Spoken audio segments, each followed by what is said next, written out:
बिस्मिल्लाहिर्रहमानिर्रहीम। अस्सलाम वालेकुम नादरीन, आप यूट्यूब चैनल देख रहे हैं, मैं इमरान खान हूं। अब नादरीन आए एक बड़ी खबर की तरफ। बड़ी खबर जो बैनुल-अक़वामी फ्रंट से है वो ये है कि ईरान ने अपनी ताज़ा तरीन तजावीज़ का नया मुसव्वदा पाकिस्तान को दिया है कि ये अमेरिका तक पहुंचा दें। अब इससे पहले ईरान ने एक मुसव्वदा दिया था कि अमेरिका के पास ये तजावीज़ लेकर जाएं, उसको मुस्तरद कर दिया डोनाल्ड ट्रंप ने, क्योंकि डोनाल्ड ट्रंप डू मोर कह रहा है कि जनाब और बेहतर डील चाहिए, मुझे मजीद फीस सेविंग चाहिए। अब ईरान एक लेवल से आगे तो दे नहीं सकता, लेकिन ईरान ने अच्छा ये किया कि एक और मरतबा लचक दिखाई है और पाकिस्तान ने ये रिक्वेस्ट भी की है कि अभी किसी किस्म का कोई हमला ना किया जाए, जंगबंदी उसको जारी रखा जाए। अमेरिका ने इसको गैर मुअय्यना मुद्दत के लिए जंगबंदी की हुई है और ईरान जारहियत तो कर नहीं रहा, तो वो बैठा हुआ सुकून से, लेकिन जो नाकाबंदी हुई है वो लगातार ईरान को परेशान कर रही है और हर गुजरते दिन के साथ ईरान के लिए मुश्किलात बढ़ रही हैं। ऐसा नहीं है कि नाकाबंदी से ईरान को कोई प्रॉब्लम नहीं हो रहा, बिल्कुल हो रहा है, काफ़ी प्रॉब्लम हो रहा है और इस प्रॉब्लम का कोई ना कोई हल ईरान को निकालना पड़ेगा। बहरहाल इन्होंने कुछ तरामीम शुदा तजावीज़ दोबारा से पाकिस्तानी हुकूमत के ज़रिए से अमेरिका को भिजवाई हैं। अब इस पर एक मरतबा फिर अमेरिका का स्टेटमेंट आया कि ईरान की भिजवाई गई नई तजावीज़ से मुतमईन नहीं हूं, डोनाल्ड ट्रंप ने फिर कह दिया। अब ट्रंप का जो अंदाज़ा है या अंदाज है बात करने का, मुझे लगता है कि डोनाल्ड ट्रंप को मुकम्मल फतह चाहिए, या वो इस तासुर के साथ मिड टर्म इलेक्शन में जाना चाहते हैं कि उन्हें मुकम्मल फतह मिली है, या कम से कम इसराइल को वो मुतमईन करना चाहते हैं कि अब खित्ते में इसराइल के लिए किसी किस्म का कोई खतरा नहीं रहा। देखिए, ईरानी मिसाइल टेक्नोलॉजी से या ड्रोन से कोई इतना बड़ा प्रॉब्लम नहीं है अमेरिका को, वो इसका कोई ना कोई सोल्यूशन निकाल लेंगे। लेकिन अगर ईरान ने एटमी तजर्बा कर लिया तो उसका फिर उनके पास कभी भी कोई हल नहीं होगा।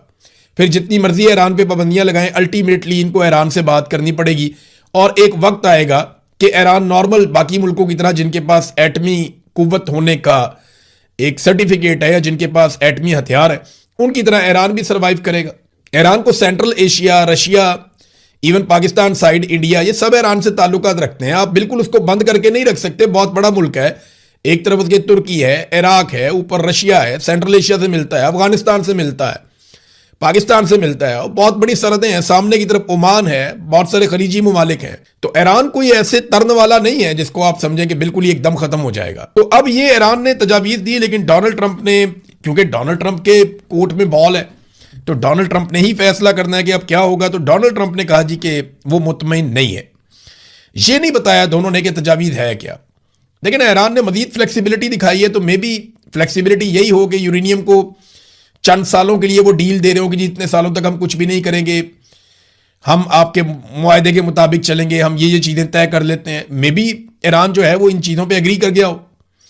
और दूसरा, आपने हुर्मुज़ को खोलने के लिए चाइना ने भी अक़वाम मुत्तहिदा में बात की। ईरान कहता है जी आप ये नाकाबंदी ख़त्म करें, मैं आपने हुर्मुज़ को खोल देता हूँ, तो ये विन विन सिचुएशन हो जाएगी दोनों के लिए। लेकिन ईरान के पास आपने हुर्मुज़ का एक ऐसा पॉइंट अब हमेशा के लिए आ जाएगा कि वो जब चाहेगा ये दुखती रग को पकड़ लिया करेगा। ये बात अमेरिका को और अरब ममालिक को समझ आ गई। वो कोई इसका ऐसा सोल्यूशन निकालेंगे या कोई ऐसा हल निकालेंगे कि बैनुल-अक़वामी सतह पे आपने हुर्मुज़ को आइंदा कंट्रोल किया जाएगा।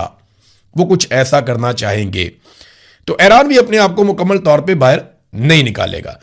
अमेरिका ने, क्या ये मुमकिन है कि अमेरिका हमला करे? तो इसके लिए जो बड़ी खबर है मैं आपको बताता हूं कि CENTCOM commander admiral Brad Cooper और पीट हेग्सेट, जो इनके वज़ीर दिफा है, और joint chiefs chairman general Dan Caine, इन्होंने डोनाल्ड ट्रंप को ईरान के खिलाफ मुमकिना नए मिलिट्री ऑपरेशन पर ब्रीफिंग दी और 3 ऑप्शंस पे गौर किया गया। यानी डोनाल्ड ट्रंप ने ब्रीफिंग ली है सेंटकॉम के कमांडर से और उसके साथ वज़ीर दिफा थे, उसके बाद जो है वो जॉइंट चीफ चेयरमैन थे, और इन सब से उन्होंने ब्रीफिंग ली है और 3 ऑप्शन पे गौर किया गया। नंबर 1 ये है कि मुख्तसर मुद्दत में शदीद तरीन हमला किया जाए ईरान पे और साथ ही मुज़ाकरात करके मामला हल किया जाए ताकि फेस सेविंग हो जाए बड़े पैमाने पे। नंबर 2, आबना हुर्मुज़ पे कब्जे का एक मनसूबा पेश किया गया कि अगर इस पर कब्जा करना है पूरे तरीके से तो उसमें क्या करना पड़ेगा। नंबर 3, ईरान से अगर अफसूदा यूरेनियम उठाकर लेकर जानी है तो ज़मीनी ऑपरेशन करना है तो उसका तरीक़ाकार क्या होगा। ये 3 ऑप्शंस उनके सामने डोनाल्ड ट्रंप के रखी गई हैं, जो अमेरिकन मीडिया में रिपोर्ट हुई। याद रखिएगा कि 26 फरवरी को, यानी 28 फरवरी को अटैक किया था अमेरिका ने और 26 फरवरी को डोनाल्ड ट्रंप को बिल्कुल ऐसी एक ब्रीफिंग दी गई थी हमले से 2 दिन पहले। यानी पिछली मरतबा हमले से 2 दिन पहले बिल्कुल ऐसी ही ब्रीफिंग डोनाल्ड ट्रंप ने ली थी और अब उसी नौइयत की ब्रीफिंग दोबारा डोनाल्ड ट्रंप ने ली है। तो क्या डोनाल्ड ट्रंप दोबारा हमला करने जा रहे हैं? देखिए, हमले की सूरत में अमेरिका को सबसे पहले अपने बैरी बेड़े पीछे हटाने पड़ेंगे। उसकी वजह यह है कि पिछली मरतबा अमेरिकी अड्डों के ऊपर जो ईरान ने अटैक किया वो अमेरिका के लिए हिला देने वाली चीज़ थी, वो उसकी तवक्को नहीं कर रहे थे और काफ़ी नुकसान हुआ अमेरिका का, इसराइल का भी, अरब ममालिक का भी। अब इस मरतबा ईरान ने अपने अहदाफ अलग अलग किस्म के बताए हुए हैं। ये जो बैरी बेड़े हैं ना अमेरिका के, ये बहुत कीमती हैं, अरबों डॉलर के हैं। तो अमेरिका नहीं चाहेगा कि ये समंदर की तह में चले जाए, लिहाजा वो इन बेड़ों को पहले पीछे हटाएगा और उस जगह पे लेकर जाएगा जहां से वो ईरान की रेंज से बाहर चले जाए। फिर वो अपनी जंगी हिकमत अमली के ऊपर अमल करेगा। ये बहुत लंबा चौड़ा प्रोसीजर है। जैसी ये लड़ाई होगी आप देखेंगे ये सारी चीजें इनको करनी पड़ेंगी। नाज़रीन, अमरीकी सदर को ना अगर वो कोई जंग शुरू कर दे तो 60 दिन के अंदर उसे कांग्रेस से मंजूरी लेनी होती है। इस हवाले से ये अमेरिका का आईन कहता है। तो डोनाल्ड ट्रंप से जब पूछा गया कि जनाब आज 60 दिन मुकम्मल हो गए तो क्या आप कांग्रेस से इसकी अप्रूवल ले रहे हैं, तो कोई इतनी अच्छी पोजीशन तो नहीं है अमेरिका में डोनाल्ड ट्रंप की। तो उन्होंने कहा जी कि मुझे अप्रूवल लेने की जरूरत नहीं है। उसकी वजह यह है कि 60 दिन से पहले जंगबंदी हो चुकी है। यानी हमारी जंगबंदी तो अप्रैल में शुरू में हो गई थी और जंग 60 दिन तक चली नहीं। तो क्योंकि जंगबंदी हो गई है और उन्होंने एक लेटर भी लिख दिया डोनाल्ड ट्रंप ने कि अभी हमारी कोई जंग नहीं चल रही, लिहाजा उनके मुताबिक उन्हें कोई जरूरत नहीं है जंग की इजाजत लेने की ईरान के साथ लड़ाई के हवाले से, क्योंकि जंगबंदी हो चुकी है 60 दिन से पहले। अब अगर दोबारा जंग शुरू होती है तो इसके लिए डोनाल्ड ट्रंप को फिर जो आईनी रुकावट है उसको अबूर करना पड़ेगा। IAEA के सरबराह हैं राफेल ग्रोसी, उन्होंने एक स्टेटमेंट दिया। ये वो एजेंसी है जो एटमी मवाद के हवाले से बैनुल अक़वामी सतह पर निगरानी करती है। अब राफेल ग्रोसी जो इसके सरबराह है उन्होंने एक स्टेटमेंट दिया। उन्होंने कहा जी कि उनकी इतला के मुताबिक ये कवी इम्कान मौजूद है कि ईरान की जो अफसूदा शुदा यूरेनियम है, जो एनरिचमेंट हो चुकी है यूरेनियम की, जो तैयार है जिससे एटम बम बन सकता है 2 हफ्तों के अंदर अंदर, वो जो यूरेनियम है वो अस्फहान में ही मौजूद है, जो जौहरी मरकज है वहां पे। ये दावा किया उन्होंने। अब अगर वो वहां मौजूद है तो अमेरिका वहां पे कैसे अटैक करेगा? याद रखिएगा इससे पहले जो लड़ाई झगड़ा हुआ था बहुत बड़े पैमाने पे वो इस्फहान में ही हुआ था। इंटरनेशनल फ्रंट पे एक और खबर है नाजरीन के गुज़िश्ता 4 सालों में जो तेल की कीमतें रही हैं बैनुल अक़वामी सतह पे, आज 4 सालों का रिकॉर्ड टूट गया। तेल की कीमतें बुलंद तरीन सतह पर पहुंच गई हैं और डोनाल्ड ट्रंप के लिए ये काफी सख्त है, क्योंकि बहुत सारे ऐसे ममालिक जो डोनाल्ड ट्रंप के इत्तेहादी हैं वो अब बराह रास्त मुतासर होना शुरू हो गए हैं और कहीं ना कहीं वहां पे जो है निज़ाम ज़िंदगी तो मफलूज नहीं हुआ, लेकिन उनके कारोबारी मामला, उनकी मईशत के मामला जो है वो मुतासर हो रहे हैं। जेट फ्यूल की कमी की वजह से फ्लाइटों की कीमतें बढ़ रही हैं और फ्लाइटें कैंसिल भी हो रही हैं। ये वो चीज़ें हैं जिनकी वजह से डोनाल्ड ट्रंप पे दबाव बढ़ेगा और डोनाल्ड ट्रंप को जल्द अज जल्द न सिर्फ तेल की कीमतें कम करनी पड़ेंगी बल्कि तेल की रसद को भी यकीनी बनाना पड़ेगा। एक राइटर थे, उन्होंने एक नॉवल लिखा था। उन्होंने कहा जी इमरान खान जिंदा रहे या ना रहे, जनरल आसिम मुनीर को इंतहाई मुश्किल सूरत हाल में जिसमें से निकलना नामुमकिन है उसमें फंसा दिया है। पाकिस्तान की सियासत इस वक्त ऐसी जगह पे खड़ी है जहां मुल्क की ताकतवर फौजी क़यादत, खासतौर पे आर्मी चीफ आसिम मुनीर को अपनी तारीख के सबसे बड़े सियासी चैलेंज का सामना है। जेल में कैद साबिक वज़ीर आज़म इमरान खान ने अपनी सियासी बका और अवामी मकबूलियत के जरिए पाकिस्तानी मिलिट्री एस्टेब्लिशमेंट को एक ऐसी बंद गली में धकेल दिया है जहां से वापसी का रास्ता नजर ही नहीं आता। यानी इमरान खान ने ऐसा फंसा लिया है कि अब ये निकल ही नहीं सकते इसमें से। ये कुछ भी कर ले, इमरान खान का बयानिया जो है वो मजबूत है और अवामी ताकत के साथ इमरान खान साहब अगर वापस आ गए तो एस्टेब्लिशमेंट का सियासी असर रसूख खत्म कर देंगे और अगर उन्हें जेल के अंदर कुछ हो जाता है, उनकी जिंदगी को खतरा लाक होता है, तो इसके नतीजे में भी ये नहीं बचेंगे। नंबर 2, जेल से बढ़ती हुई मकबूलियत। इमरान खान की मकबूलियत तो बढ़ती जा रही है बजाय इसके कम होने के। तो इमरान खान साहब एक ऐसी सिचुएशन में खड़े हो गए हैं आकर के, कौम उनके साथ खड़ी है और वो पाकिस्तानी सियासत का मरकज इस वक्त बन चुके हैं। ये उन्होंने कही देखे ट्रंप बेशक जितनी मर्जी तारीफें कर रहा है मौजूदा हुक्मरानों की, ये बात आपको भी ध्यान में रखनी चाहिए, इमरान खान की बुराई ट्रंप ने कोई नहीं की और जो ओवरसीज पाकिस्तानी ट्रंप को मिले उनके सामने ट्रंप ने इमरान खान के बारे में कोई बुरी बात नहीं की। ट्रंप को यह पता है कि इमरान खान का नाम लेकर या उसके जरिए दबाकर मैं आसिम मुनीर से और शहबाज शरीफ से अपना काम निकलवा सकता हूं। तो फिलहाल वो अपनी पॉलिटिक्स कर रहे हैं, लेकिन इंटरनेशनली वो ये कह रहे हैं कि इमरान खान को दीवार से लगाने की हिकमत अमली उल्टी पड़ चुकी है आसिम मुनीर को और अब एस्टेब्लिशमेंट को या तो खान के साथ कोई बड़ा समझौता करना पड़ेगा या फिर एक ऐसे अवामी गैज़ो गज़ब का सामना करना पड़ेगा जिसकी मिसाल पाकिस्तान की तारीख में नहीं मिलती। यह है नाज़रीन मामला जो इमरान खान से रिलेटेड इंटरनेशनली डिस्कस किया जा रहा है। तो आसिम मुनीर साहब फंस गए और यहां से निकलना उनके बस की बात नहीं है, बज़ाहिर ऐसा दिखाई देता है। इमरान खान साहब को अस्पताल में लाया गया एक मरतबा फिर। मैंने आपको पहले बताया था कि ये लेकर आएंगे और जो 25 तारीख का कहा जा रहा है ऐसा नहीं होगा। मैंने आपको ये भी बताया था कि खुफिया रखा जाएगा मालूमात को, वक़्त को, रस्तों को, और फिर इमरान खान साहब को अस्पताल में पहुंचाया जाएगा। एग्जैक्टली वैसा ही हुआ कि 1 महीने के बाद इमरान खान साहब की आंख की ट्रीटमेंट दोबारा करनी थी। मैंने आप 2 दिन पहले बताया था कि अगले 48 से 72 घंटों के अंदर इमरान खान साहब को हर हालत में इन्हें इंजेक्शन लगाना होगा। और अब ये पहले तो आप देख लें कि जो अस्पताल की जानिब से एक प्रेस रिलीज जारी की गई है इमरान खान साहब के इलाज के बाद। आप देखें कि आधी रात को पेशेंट आता है, आधी रात को उसे चेक करते हैं, आधी रात को उसका ट्रीटमेंट करते हैं और आधी रात को ही प्रेस रिलीज जारी कर दी जाती है। कितना प्रेशर होगा इस पूरे सिस्टम के ऊपर। वैसे तो ये प्रेस रिलीज पहले से लिखी हुई थी, लेकिन मैं आपको फिर भी बता देता हूं। वो कहते जी, इमरान अहमद खान न्याजी उम्र 74 साल को 24 फरवरी 2026 को आंखों के इलाज के फॉलोअप की गर्ज से पिम्स अस्पताल लाया गया, जहां उन्हें VEGF इंट्रावर्ट्रियल इंजेक्शन की दूसरी डोज दी गई।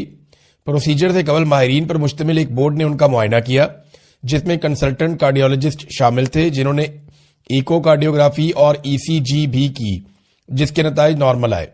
इस दौरान कंसल्टेंट फिजिशियन ने भी इमरान खान का मुआयना किया और इमरान खान को तिब्बी तौर पर स्टेबल पाया।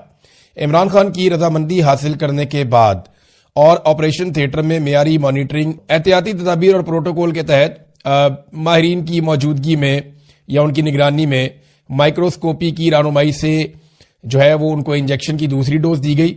ये अमल डे केयर सर्जरी के तौर पर अंजाम दिया गया। क्याम के दौरान इमरान खान प्रोसीजर से पहले, दौरान अमल और बाद में तमाम तर मराहिल में हर एतबार से स्टेबल रहे। बाद अज़ां उन्हें निगहदाश्त की हदायत, फॉलोअप मशवरे और मुतल्लिका दस्तावेजात के साथ डिस्चार्ज कर दिया गया एग्जीक्यूटिव डायरेक्टर पिम्स। जनाब ये आ गया पिम्स अस्पताल का मुआकिब। अब इमरान खान साहब को लाया गया, जो टाइम था वो था रात के 12:15 पे इमरान खान साहब अस्पताल पहुंचते हैं। यानी अगर आप ये देखें कि अडियाला जेल से उन्हें कब निकाला गया तो ऐसा लगता है कि शायद 12 बजे से पहले निकाला गया। और 12:15 पे इमरान खान साहब गाड़ियों के एक काफिले में अस्पताल पहुंचे पिम्स अस्पताल में। और इंतजामात इस तरह के थे कि अस्पताल का वो सारा हिस्सा जो है उसे ब्लैकआउट किया गया था जहां पे इमरान खान साहब को लाया गया। जिस रास्ते का इंतखाब किया गया वो रास्ता नॉर्मली बंद रहता है, खुला हुआ नहीं होता। उस रास्ते से इमरान खान साहब को लाया गया और लाने और ले जाने के लिए मुतबादल रास्ते भी रखे गए थे कि अगर खुदा न खास्ता कोई सिचुएशन बनती है तो इमरान खान साहब के लिए दूसरा रास्ता भी। देखे ना, इमरान खान को सिर्फ खतरा ये नहीं है, वो एक बहुत बड़ा लीडर है। उसने दुनिया से भी टक्कर ली हुई है, पाकिस्तान की एस्टेब्लिशमेंट से भी ली हुई है। तो इमरान खान को कोई भी नुकसान पहुंचाने की खुदा न खास्ता कोशिश कर सकता है। तो उनके सिक्योरिटी के भी बड़े सीरियस मसाइल हैं। ये 8 से 10 गाड़ियों का काफिला था। इसमें जो मुझे दिखाई दे रहा है ये आर्मर्ड गाड़ियां थी, यानी ये बुलेट प्रूफ गाड़ियां थी, जिनमें कुछ मुझे गाड़ियां ऐसा लग रहा है कि वो बुलेट प्रूफ है, जिनमें इमरान खान साहब को लाया गया और लाकर उनकी आंख का जो है वो ऑपरेशन किया गया या उसमें इंजेक्शन लगाया गया। अस्पताल के अंदर इंतजामात ऐसे थे कि अमले की छुट्टी करा दी गई थी और एक पूरा हिस्सा अस्पताल का बंद था। अस्पताल के अंदर दाखिला भी बंद था। कुछ डॉक्टर से राब्ता हुआ तो उन्होंने बताया कि जनाब कि आज उन्हें काम पे आने से पहले ही मना कर दिया गया था। तो रात के अंधेरे में इमरान खान साहब को लाया गया। इमरान खान साहब का रवैया कैसा था डॉक्टर्स के साथ, इस पे बहुत थोड़ी मालूमात मिली है, लेकिन ये मालूमात मिली है कि वो खासे पुरएतमाद थे और बड़े पुरसकून थे। किसी किस्म की बेचैनी इमरान खान साहब को नहीं थी, बड़े कॉन्फिडेंट थे और उन्होंने अमले से बड़ी मुख्तसर बातचीत की। और एक सोर्स ने यह भी बताया कि ऐसा लगता था कि डॉक्टर मजीद बात करना चाहते हैं, लेकिन वहां पे माहौल ऐसा नहीं था। देखिए, सारा का सारा अस्पताल तो यरगमाल बना लिया गया था। अस्पताल के जो डॉक्टर हैं, जो अमले के बाकी लोग हैं, उन्हें तो छुट्टी दे दी गई थी। बाकायदा उन्हें अस्पताल की इंतजामिया ने राब्ता करके कह दिया था कि आपने आज नहीं आना। और उनकी जगह पे वहां जो लोग ड्यूटी पे थे वो इंटेलिजेंस एजेंसियों के लोग थे और उन्होंने पूरे अस्पताल को जो है वो कंट्रोल किया हुआ था, डॉक्टरों और सर्जन समेत। तो इमरान खान साहब जो है वो उनसे अगर कोई बात करना भी चाहता था तो ऐसी सूरत हाल में कौन बात कर सकता है, वो बात कर नहीं सकता। पाकिस्तान तहरीक इंसाफ को टाइम से पता चल गया था कि इमरान खान साहब को अस्पताल लाया जा रहा है। वो ऐसे कि जिन डॉक्टरों को छुट्टी दी गई उन्होंने फौरी तौर पे अपने मुख्तलिफ जराए से रब्ता किया और उन्हें बताया जनाब कि हमें छुट्टी दे दी गई है, आज कुछ होने जा रहा है। और जब उन्होंने आपस में रब्ता किया मुख्तलिफ डॉक्टर्स ने और अमले ने, तो उन सबको कंफर्म हो गया कि छुट्टी सिर्फ एक को नहीं मिली, सबको मिल गई है और ज्यादातर लोगों को वहां से निकाल दिया गया है। तो ये बात पाकिस्तान तहरीक इंसाफ तक पहुंच गई थी कि इमरान खान साहब को अस्पताल लाया जा रहा है, लेकिन आप देखें ना कि उन्होंने इसके ऊपर किसी किस्म की सियासत नहीं की। यानी एक बात तो आज कंफर्म होगी कि पाकिस्तान तहरीक इंसाफ पर, इमरान खान साहब की फैमिली पर जब ये इल्जाम लगाया जाता है कि ये इमरान खान साहब की सेहत के ऊपर सियासत कर रहे हैं, तो ये इल्जाम अब नहीं लगाया जा सकता।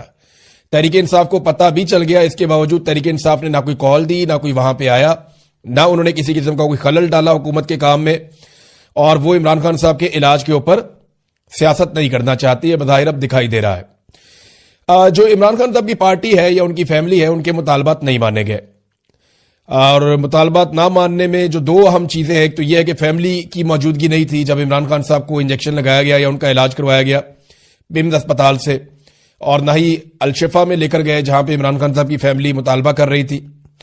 नंबर दो, जो जाती डॉक्टरों की मौजूदगी में कहा गया था कि इमरान खान साहब के अपने डॉक्टर भी आए जिनकी मौजूदगी में टेस्ट हों और एग्जामिन किया जाए, अब वो भी ख्वाहिश पूरी नहीं की गई।